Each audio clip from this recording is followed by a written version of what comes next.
Et bonjour mon frère, bonjour ma soeur, c'est un plaisir de se retrouver après un moment d'absence et de silence. Nous avions commencé l'année avec la notion de la prière, qui est en fait la respiration de l'âme du chrétien, comme vous le savez. On a commencé avec le verset de Matthieu 7, chapitre 7, verset 7, que tout le monde connaît également par cœur. Demandez, l'on vous donnera. Cherchez, vous trouverez. Frappez, l'on vous ouvrira. Nous savons que nos bénédictions et un certain nombre d'éléments de notre héritage sont associés à notre vie de prière.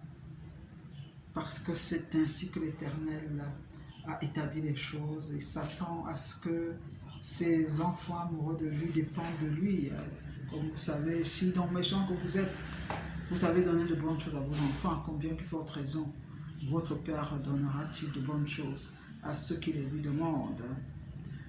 Nous voulons insister particulièrement sur un aspect de la prière de pétition, qui est la supplication dans la prière, mais plus particulièrement sur la prière avec cri. Le cri que nous définissons d'emblée comme la supplication en puissance.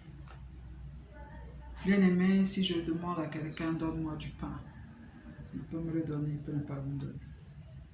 Si je lui dis, s'il te plaît, donne-moi du pain, il y a plus de chances qu'il me le donne. On va dire, je frappe, je cherche déjà.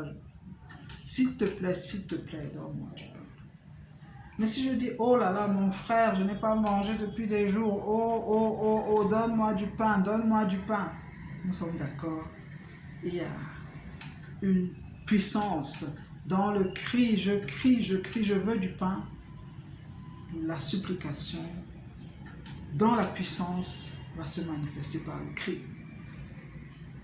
Dans notre lecture de la parole de Dieu, le cri manifesté sous cette forme habituellement atteint le cœur du Seigneur quand la prière bien sûr est sincère, un de ses fondamentaux critères.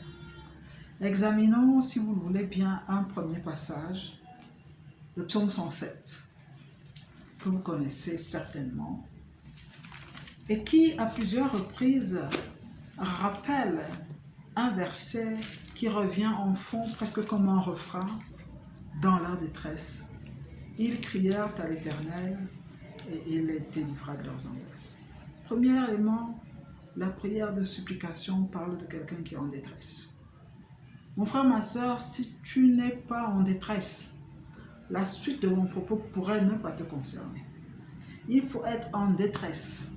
Il faut être en situation où on sait qu'on est fini pour pouvoir faire sortir ce genre de cri au Seigneur.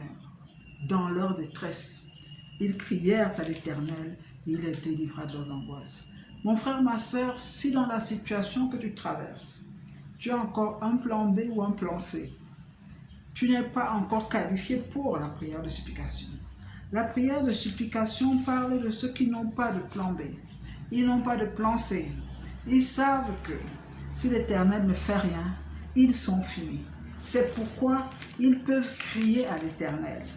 Comme dans ce psaume, vous allez voir au verset 6 du psaume 107, dans leur détresse, ils crièrent à l'Éternel et il les délivra de leurs angoisses. Vous voyez au verset 13, dans leur détresse, ils crièrent à l'Éternel et les délivra de leurs angoisses. Ils n'avaient pas un autre plan. Si l'Éternel ne faisait rien, ils étaient finis. Mon frère, ma soeur, nous voulons t'inviter à t'adresser à ce Dieu qui jusqu'à présent continue à dire, si donc méchant que vous êtes, vous savez donner de bonnes choses à vos enfants, à combien plus forte raison votre Père Céleste donnera-t-il de bonnes choses à ceux qui lui demandent, à ceux qui crient à lui, nuit et jour. Exerce ta foi, adresse-toi à l'Éternel. Il est le même hier, aujourd'hui, éternellement, et il est vivant. Sois béni.